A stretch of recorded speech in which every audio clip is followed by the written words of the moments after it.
Pour bien comprendre l'existence de cette chaîne autrement, je voulais refaire le point et prendre quelques minutes pour vous expliquer qu'est-ce que sont les nouveaux récits et pourquoi c'est important. Pour ce faire, j'ai décidé de diviser la vidéo en 3 parties. La première partie, on va voir ensemble qu'est-ce que c'est un récit, d'où ça vient, quel impact ça a eu dans le passé, quel impact ça a dans le présent. Dans la deuxième partie, on va voir ensemble quels sont les récits dominants, pourquoi du coup on doit parler de nouveaux récits. Et dans la troisième partie, on va voir vers où on doit aller et quelles sont les personnes qui ont déjà commencé à imaginer autrement.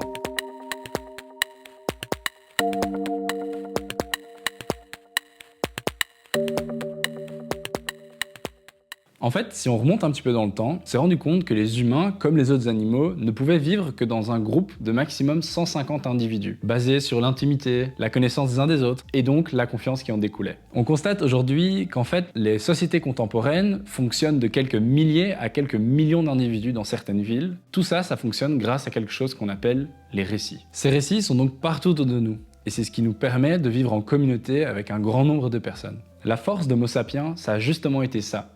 Cette capacité à raconter des histoires, à se projeter dans le futur, bref, à créer des fictions. C'est entre autres ce qui nous a permis de vivre dans des sociétés complexes comme celles que nous connaissons aujourd'hui autour de nous. Ces récits vont ensuite être tellement popularisés qu'ils en deviennent des croyances communes, autrement dit des imaginaires collectifs. Ceux-ci fédèrent quelques milliers à quelques millions d'individus. Pour citer quelques exemples concrets, nous avons les religions, les lois, l'argent, les droits de l'homme, la démocratie ou même le capitalisme. En conclusion, ce qu'il faut retenir de cette première partie, c'est que ces récits sont présents partout autour de nous.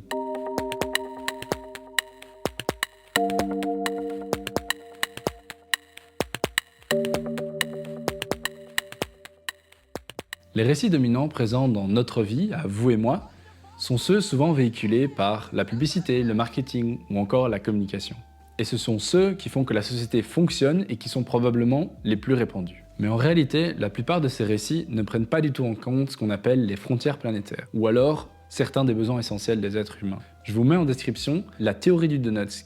Donc à l'extérieur du Donuts se trouvent les limites, les frontières à ne pas dépasser planétaires, et à l'intérieur, les besoins de la société. Pour l'instant, la grande majorité de ces récits ne prennent pas du tout en compte ces deux frontières à ne pas dépasser. Autour de nous, tout ou presque nous pousse à consommer et à ne pas penser aux conséquences que cela pourra avoir pour notre futur et pour le présent de certaines personnes dans ce monde. Pour illustrer ce propos, on peut penser à l'American Way of Life, qui pousse à la consommation et qui suggère que pour être heureux ou heureuse, il faut consommer. Ces récits dominants ne véhiculent donc pas des messages qui sont compatibles avec un futur souhaitable dans le sens de la transition environnementale. Attention, l'idée c'est pas de dire que tout ce qu'on a fait jusqu'à maintenant ou que les récits qu'on a véhiculés étaient mauvais. Ça nous a clairement permis de faire des pas de géant en avant, comme par exemple on a divisé par 3 le nombre de personnes vivant dans la pauvreté extrême entre 1993 et 2015. L'espérance de vie moyenne dans le monde est aujourd'hui de 70 ans, quelque chose qui aurait été encore inimaginable il y a quelques décennies. Mais aujourd'hui, on ne peut pas continuer à vivre avec la même vision du monde qu'il y a 50 ans et fermer les yeux sur les désastres à venir. Cette transition est urgente. Il est donc nécessaire qu'on bâtisse ensemble de nouveaux récits, afin de continuer à vivre correctement demain, en respectant la Terre et tous les êtres vivants. Ces nouveaux récits vont donc nous permettre aussi de rendre la transition désirable auprès de toute une série de personnes pour lesquelles aujourd'hui ce n'est pas le cas. À cause notamment de cette idée par exemple de l'écologie punitive. On voit énormément de gens parler du climat et autres comme une contrainte, ou de la privation des libertés. À ce propos, je vous recommande la vidéo de l'Esprit Critique que je vous mets juste ici en description, elle est absolument géniale. Je me rappelle, quand j'ai commencé à me pencher sur cette question des nouveaux récits, j'ai découvert ce mémoire. Le professeur de Jules Collet leur faisait faire un petit exercice. Listez les films futuristes qui vous viennent à l'esprit et notez lesquels, parmi eux, décrivent un avenir dans lequel il ferait bon vivre pour l'ensemble du vivant. Et c'est donc là que j'ai pris conscience que l'humanité avait déjà créé et continuait à créer une grande majorité de récits dystopiques et apocalyptiques. J'ai moi-même fait l'exercice en classe avec mes étudiants et étudiantes. Je vous invite à faire de même avec vos proches. Vous allez voir, l'exercice est amusant et en même temps effrayant. Au-delà de leur capacité à noircir l'avenir et à paralyser l'action, les récits dystopiques alimentent ce qu'on appelle des prophéties autoréalisatrices. En 1948, le sociologue Robert Merton conceptualise l'effet de prophétie autoréalisatrice. En gros, plus nous adhérons à une croyance, plus la possibilité que cette croyance se réalise augmente. L'effet placebo en médecine ou l'effet Pygmalion en pédagogie sont deux exemples des prophéties autoréalisatrices. À l'échelle de l'humanité, Hunger Games et Rebelle ont entraîné un pic d'inscription des filles au tir à l'arc suite à leur sortie. On a également Karate Kid où on a observé un pic d'inscription des garçons aux arts martiaux. Qu'est-ce qui fait une bonne histoire? Je me rappelle, lors d'un de mes premiers cours sur les nouveaux récits, de mes premières prises de parole, je discutais avec des étudiants et étudiantes lors de la partie justement dédiée aux récits dystopiques, et un étudiant m'a dit « Oui, mais c'est pas vendeur un monde où tout se passe bien ». Je pense que cette personne voulait nous dire qu'un film comme World War Z, Mad Max ou encore Dune, ça nous fait vivre des vraies émotions. J'ai un peu cherché et je suis très vite arrivé à la conclusion qu'une bonne histoire, c'est une histoire avec des émotions. Un point, c'est tout.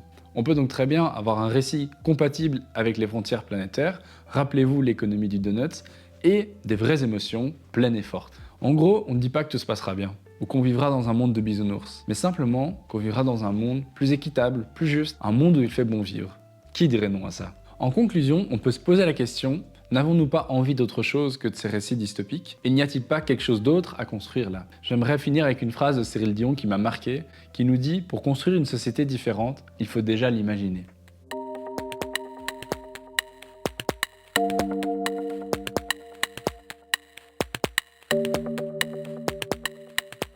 Heureusement, ce sujet intéresse de plus en plus de personnes, et de nombreuses organisations et associations voient le jour en Europe et dans le monde. Pour ne citer que quelques exemples, je commencerai par un exercice que j'ai fait et auquel je me forme, la fresque des nouveaux récits. Il y a aussi les futurs désirables, la fabrique des récits, l'assemblée citoyenne des imaginaires, 2030 glorieuse, Futur proche et Imagine 2050, et plein d'autres encore. J'aimerais vous partager d'autres ressources comme par exemple le livre de Rob Hopkins, Et si on libérait notre imagination pour créer le futur que nous voulons? Je pense aussi au documentaire de Cyril Dion, A été Demain. publié il n'y a pas très longtemps une information qui annonce la fin possible de notre humanité. Climate change, destruction of the Earth's surface, and population growth are leading us to a tipping point. Il y a 3 ans, Cyril est venu me parler de cette étude. Elle disait que mon fils grandirait dans un monde où l'eau, la nourriture, le pétrole viendraient à manquer dramatiquement. Je pense aussi à tous des salons et des festivals comme Change Now qui avait lieu récemment à Paris, The Wonder, l'ACEMO ou encore le festival Maintenant à Louvain-la-Neuve. Et puis aussi des études et des mémoires de recherche comme celui de Jules Collet que j'ai mentionné tout à l'heure, Comment faire évoluer nos imaginaires. Pour clôturer cette vidéo, un nouveau récit pourrait être défini selon moi comme une nouvelle manière de voir et de raconter la société de demain. Il peut également avoir une volonté de mettre en avant les solutions existantes et émergentes, tout en soulignant le rôle de chaque individu, organisation et gouvernement dans la transition vers un monde plus juste et plus durable. Et si vous deviez repartir maintenant et le résumer en une phrase, les nouveaux récits offrent une vision positive, réaliste et inspirante de demain pour faire face aux enjeux de notre siècle. Merci à Jérémy de Jager pour son aide à l'écriture, merci à Arnaud Le Floïc pour sa relecture, merci à vous d'avoir regardé la vidéo jusqu'au bout. J'espère que ça vous aura plu et que vous aurez appris quelque chose. N'hésitez pas à regarder toutes les ressources qui sont en description de la vidéo, à vous abonner si ce n'est pas déjà fait, à me dire en commentaire ce que vous en avez pensé et surtout à repartager cette vidéo autour de vous. À très vite.